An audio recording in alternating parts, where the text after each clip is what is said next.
नमः पित्रे जन्मदात्रे सर्वदेवमयाय च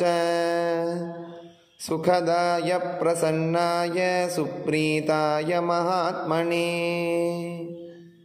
सर्वयज्ञस्वरूपाय स्वर्गाय परमेष्ठिने सर्वतीर्थावलोकाय करुणासागराय च नमः सदाशुतोषाय शिवरूपाय ते नमः सदा परादक्षमिने सुखाय सुखदाय च दुर्लभं मानुषमिदं येन लब्धं मया वपुः संभावनीयं धर्मार्थे तस्मै पित्रे नमो नमः